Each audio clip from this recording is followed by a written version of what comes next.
अमोर प्रखंड के ग्यांडो पंचायत में कनकई नदी के कटान से सैकड़ों लोग बेघर होने के कगार पर पहुंच गए हैं, जबकि कुछ लोगों का घर कटकर नदी में समा भी गया है। पिछले वर्ष कटान के कारण करीब 150 परिवार यहां से पलायन कर चुके हैं। साथ ही शैक्षणिक संस्थाएं भी नदी में कटकर विलीन हो गई है, जिसका वैकल्पिक व्यवस्था अभी तक नहीं की जा सकी है। वहीं इस वर्ष भी जिस तरह से कटान जारी है, उससे सैकड़ों परिवारों का घर तो कटेगा ही, साथ ही कई एकड़ जमीन भी बर्बाद हो जाएगी।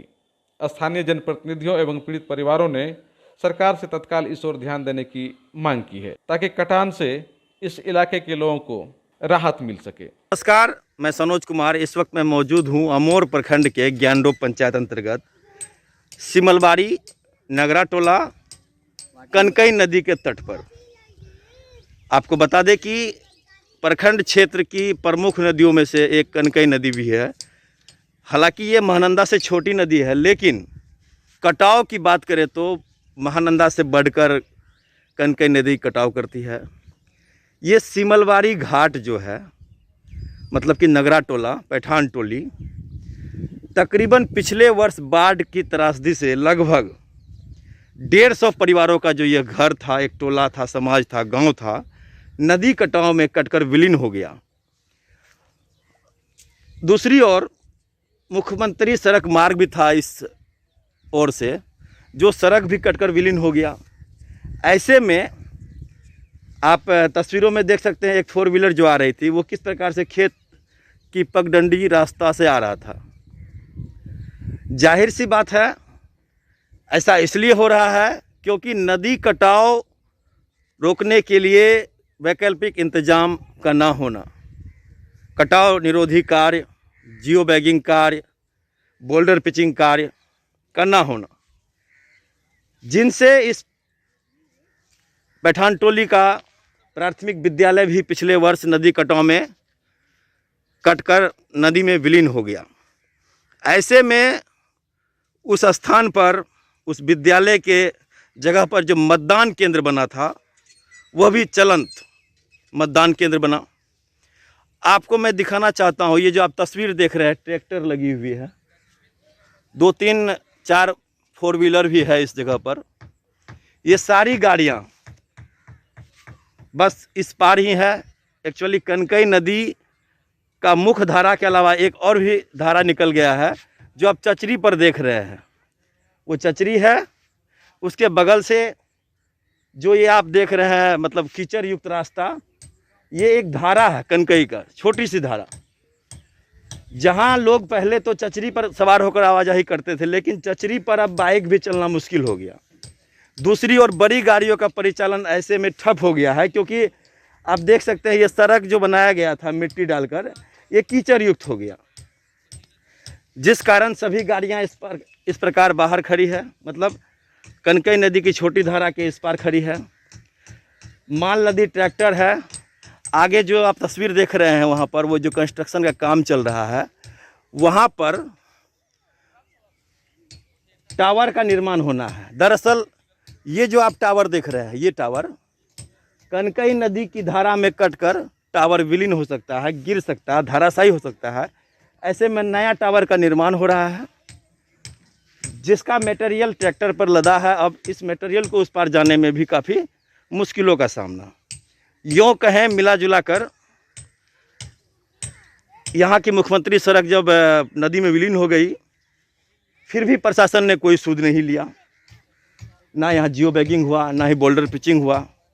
आपको मैं फ़िलहाल तस्वीरें दिखा रहा हूँ। ये कनकई नदी है, और नदी का जलस्तर अभी फ़िलहाल उतना तो नहीं है, लेकिन बहुत है। जून और जुलाई का महीना चलने वाला है।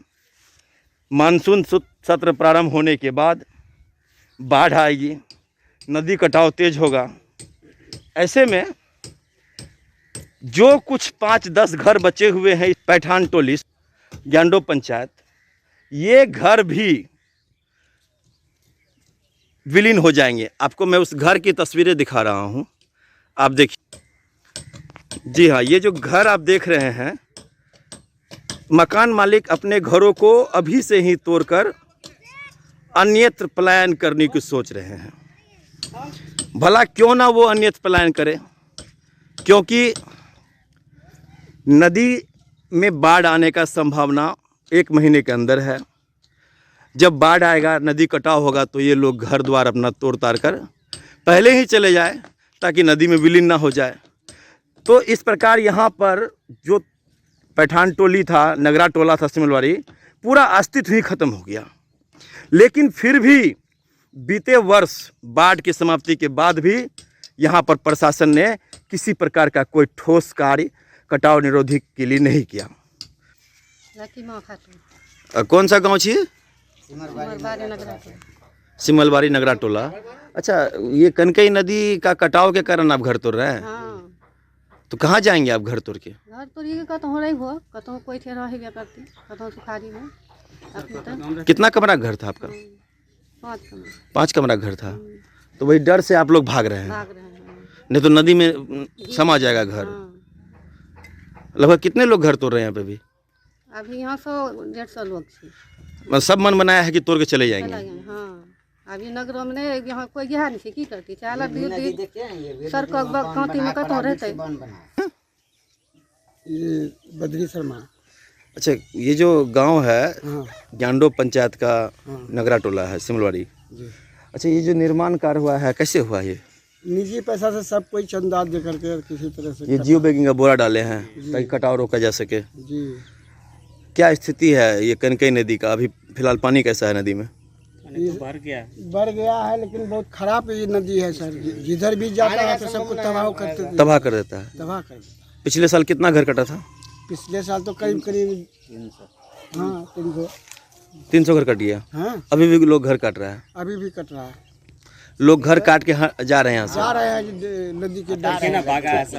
अच्छा, क्या कारण है जो कि आप अपने मकान को तोड़ने पर मजबूर हैं? यहाँ सरकार के साधन कोई नहीं हो रहे हैं अच्छा, और इस मारे से यहाँ हम लोग घर तोड़ रहे हैं। सरकार की ओर से क्या कुछ नहीं किया जा रहा कुछ है? नहीं किया जाता है। इतना दिन से अभी तक हम लोग यहाँ पर इंतजार कर रहे थे कि कुछ साधन हो जाएगा तो हम लोग घर नहीं तोड़ेंगे। साधन किस बात को लेकर के? ये बोरा उरा कुछ भी पड़ जाता तो फिर भी तो रुकावट होता। मतलब यहाँ पर जियो बैगिंग कार्य हो जाता है। कोई नहीं किया।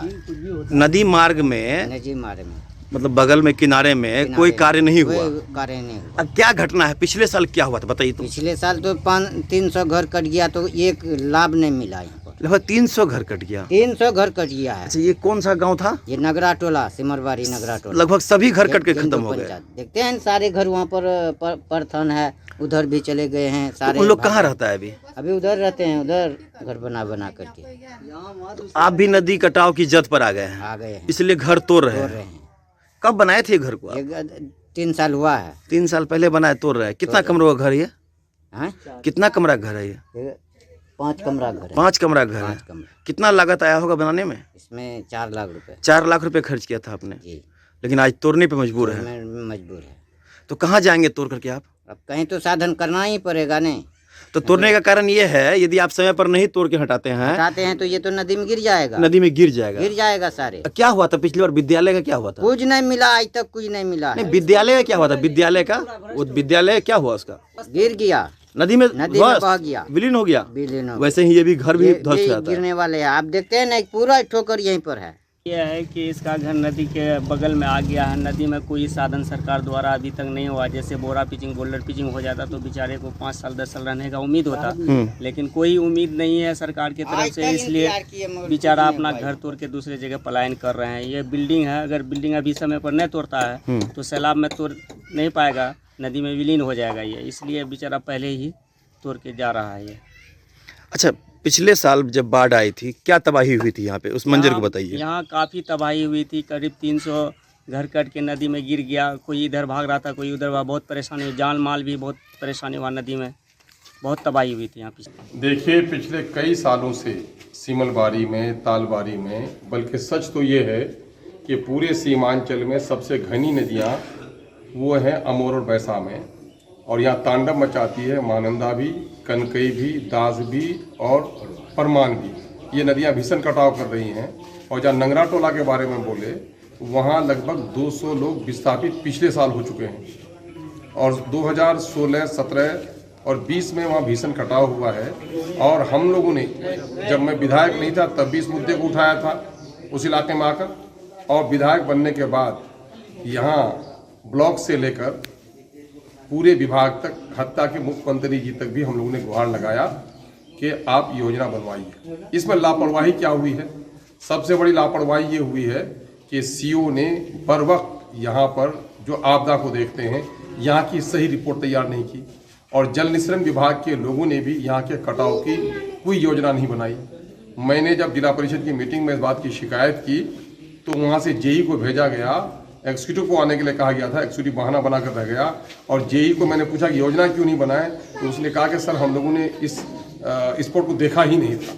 यह लापरवाही है पूरे तौर पर। सीमांचल के इस क्षेत्र में जो पिछड़े लोग हैं, जो दलित हैं, जो अक़लियत के लोग हैं, उनके साथ पूरी दुश्मनी है, जिसकी वजह से यहाँ पर कटाव रोधक कार्य नहीं कराया जा रहा है। मेरा दावा ही नहीं है, ये सत्य है कि पूरे बिहार में सबसे ज़्यादा कटाव अगर कहीं हो रहा है तो वो क्षेत्र अमोर का है, वो क्षेत्र बैसा का है, बायसी का है और डगरवा का कुछ हिस्सा है। उस पर कोई काम नहीं कराया जा, और उसको विभाग के लोगों ने कह दिया कि ये मनरेगा के पैसे से बना है, और जल निस्सरण वाले कहते हैं कि मनरेगा ने बनाया है काम, इसलिए हम काम नहीं कर सकते, और मनरेगा वाले ये कहते हैं कि हमारे पास बाढ़ नियंत्रण के लिए कोई टेक्निकल असिस्टेंट नहीं है, इसलिए हम ये काम नहीं करा सकते।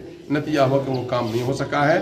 टैक्स यहाँ के लोग दोहरा टैक्स अदा करते हैं और पूरी अनदेखी हो रही है। जन आंदोलन होगा इसके लिए, सड़क पर चलेंगे। जो हालत है इनकी, कोरोना अगर नहीं होता तो इन सारे विस्थापितों को लेकर हम अब तक सड़क पर बैठ गए होते। हमने लगभग 1000 लोगों की रिपोर्ट बना कर दी है, सिरसी से लेकर के यहाँ तक, यहाँ से लेकर गिरवा तक, वहाँ से आधांग तक, अमोर बैसा के बहुत सारे बस्तियों का, जो महानंदा से, दास से, कनकई से और परमान से जिनका कटाव हुआ है। लगभग 30 स्थानों की योजना बनकर गई और सरकार ने पैसे के अभाव में सिर्फ 5 स्थानों पर महानंदा नदी के किनारों में कटाव रोधक काम कराया है, बाकी कहीं नहीं कराया। अगर ये काम यहाँ करा लिए होते तो यह हमारी हालत नहीं होती।